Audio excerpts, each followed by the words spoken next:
한때 세계 관광객들의 천국이었던 한 나라가 서서히 무너져가고 있습니다. 불과 몇 년 전까지만 해도 배낭 여행자들의 성지였고 가족 여행객들의 단골 목적지였던 이곳이 말이죠. 그런데 요즘 여행 커뮤니티에서는 예전 같지 않다, 너무 비싸졌다는 말들이 끊임없이 나오고 있습니다. 도대체 무슨 일이 일어나고 있는 걸까요? 오늘은 태국 관광 산업에 닥친 심각한 위기의 실체를 파헤쳐 보겠습니다. 방콕 포스트의 최신 보고서를 보면 정말 충격적인 수치가 나옵니다. 2019년과 비교했을 때 외국인 관광객이 무려 18%나 줄어들었다고 하네요. 작년 대비로도 7.2% 감소했습니다. 이건 단순한 숫자 노름이 아니에요. 수십억 달러 규모의 경제적 타격이자 호텔 종사자부터 툭툭이 기사까지 수백만 명의 생계가 걸린 절체절명의 상황입니다. 그런데 정말 놀라운 것은 이 모든 일이 어떻게 시작되었느냐는 거죠. 가장 큰 문제는 환율 변화에서 시작됩니다. 태국 바트화가 지난 몇 년 동안 계속해서 강세를 보였어요. 반면에 유럽, 미국, 영국 등 주요 관광객 송출국의 통화들은 상대적으로 약세였죠. 이게 무슨 의미인지 아시겠어요? 10년 전에는 100달러로 태국에서 정말 여유로운 주일을 보낼 수 있었는데 지금은 그 돈으로 겨우 3-4일 버티기도 힘들다는 뜻입니다. 서양 관광객들 입장에서는 같은 돈으로 누릴 수 있는 것들이 현저히 줄어든 거죠. 여행 관련 유튜브나 레딧을 보면 가장 자주 나오는 댓글이 뭔지 아세요? 태국은 이제 예전 그 태국이 아니다라는 말이에요. 향수라는 게 참 무서운 힘을 가지고 있긴 하지만 가격 대비 만족도가 이렇게 떨어지면 결국 사람들 발길은 다른 데로 향하게 되는 법입니다. 그런데 환율만 문제가 아니라는 게 더 심각해요. 태국 내 인플레이션도 엄청나게 진행됐습니다. 방콕의 일반적인 중급 호텔 하룻밤 가격이 현재 85달러에서 105달러 수준이에요. 5년 전과 비교하면 35%에서 42% 가까이 오른 가격이죠. 식비는 어떨까요? 관광지 식당에서 제대로 된 한 끼 식사하려면 12달러에서 18달러는 기본이고 조금이라도 괜찮은 곳에 가면 25달러에서 35달러는 순식간에 넘어갑니다. 맥주 한 잔 마시는데 4달러에서 6달러를 내야 하는 상황이에요. 일주일 정도 짧은 여행이라면 이 정도 가격이 그렇게 부담스럽지 않을 수도 있어요. 하지만 장기 체류하는 사람들에게는 완전히 다른 이야기입니다. 특히 디지털 노마드들 사이에서 태국 떠나기 현상이 뚜렷하게 나타나고 있거든요. 치앙마이 같은 경우를 보면 정말 확연하게 드러나죠. 치앙마이는 한때 전 세계 디지털 노마드들이 꿈꾸는 도시였습니다. 저렴한 생활비에 빠른 인터넷, 게다가 비슷한 처지의 사람들끼리 모여서 네트워크까지 형성할 수 있는 완벽한 환경이었어요. 그런데 현지 매체들의 보도를 보면 3년 전까지만 해도 외국인들로 가득 찼던 카페들이 지금은 썰렁하다고 해요. 코워킹 스페이스 회원수도 눈에 띄게 줄었고요. 임대료는 계속 올라가는데 외국인 손님은 줄어들어서 현지 사업주들이 비명을 지르고 있습니다. 이런 현상이 치앙마이만의 문제일까요? 전혀 그렇지 않아요. 태국 전체에서 비슷한 상황이 벌어지고 있습니다. 그런데 가격 문제만 있는 게 아니라는 점이 더욱 심각해요. 서비스 품질이나 관광객 대우에 대한 불만들도 점점 커지고 있거든요. 공항 택시 바가지 요금 문제는 정말 오래된 고질병인데도 여전히 해결되지 않고 있어요. 미터기 사용 거부하거나 터무니없는 고정요금 제시하는 택시 기사들이 너무 많습니다. 여행의 첫 순간부터 이런 불쾌한 경험을 하게 되면 그 나라에 대한 전체적인 인상이 나빠질 수밖에 없죠. 이중 가격제 문제는 더욱 심각합니다. 국립공원이나 유명 사원에서 외국인에게 현지인보다 12배 이상 높은 입장료를 받는 경우가 비일비재해요. 어느 정도 차등 가격 정책은 많은 국가에서 시행하고 있지만 태국의 경우 그 격차가 지나치게 크다는 지적이 많습니다. 더 큰 문제는 관광지 음식점이나 상점에서도 외국인 대상으로 다른 가격표를 들이미는 경우가 있다는 거예요. 이런 건 관광객들에게 불공정하다는 인식을 심어주게 됩니다. 푸켓 사례를 보면 태국 관광 산업이 안고 있는 모든 문제점들이 집약적으로 드러나요. 한때 배낭 여행자들의 낙원이었던 푸켓이 이제는 고급 리조트 위주의 지역으로 바뀌었습니다. 저렴한 숙소 찾기는 하늘의 별 따기가 됐고 해변가 음식점들 가격은 몇몇 두세 배로 뛰었어요. 현지 태국 사람들조차 푸켓은 이제 우리가 갈 곳이 아니다 라고 말할 정도거든요. 관광지가 현지인들에게도 부담스러운 곳이 되었다는 건 그만큼 과도하게 상업화되었다는 신호입니다. 파타야 역시 비슷한 길을 걷고 있어요. 예전에는 합리적인 비용으로 해변 휴양을 즐길 수 있었는데 지금은 과도한 상업화와 높은 물가 때문에 많은 관광객들이 실망하고 돌아간다고 해요. 해변 수질은 개선되지 않았는데 가격만 올랐다는 평가가 대부분이죠. 서비스 품질 저하도 자주 언급되는 문제입니다.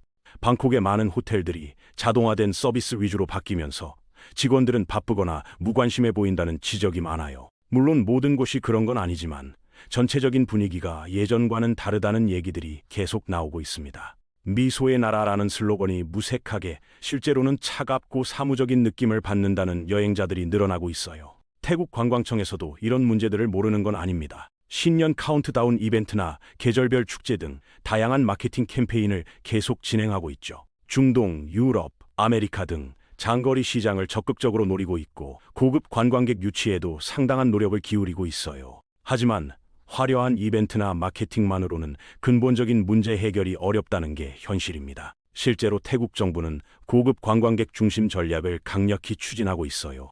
배낭 여행자들보다는 돈을 많이 쓰는 부유한 관광객들을 끌어들이겠다는 전략이죠. 겉으로 보기에는 합리적인 전략 같지만 여기에는 중대한 함정이 숨어 있습니다. 고급 관광객들의 눈높이는 훨씬 높거든요. 같은 비용이라면 몰디브, 발리, 심지어 유럽 리조트들도 선택할 수 있는 옵션에 들어와요. 구체적인 예시를 들어볼까요? 푸켓의 풀빌라 하룻밤 가격이 $320에서 $520 수준입니다. 발리에서는 비슷하거나 더 나은 수준의 풀빌라를 $220에서 $420에 이용할 수 있어요. 서비스 품질은 비슷하거나 발리가 더 좋다는 평가도 많고요. 그렇다면 고급 관광객들이 태국을 선택해야 할 이유가 뭘까요? 독특한 문화 경험이라고 하지만 발리도 충분히 독특하고 음식이라고 해도 발리 음식도 훌륭합니다. 해변을 말하자면 발리 해변이 더 아름답다고 평가하는 사람들이 많아요. 태국의 진짜 경쟁력은 중급 시장에 있었어요. 합리적인 가격에 좋은 경험을 제공하는 것, 배낭 여행자부터 중산층 가족 여행객까지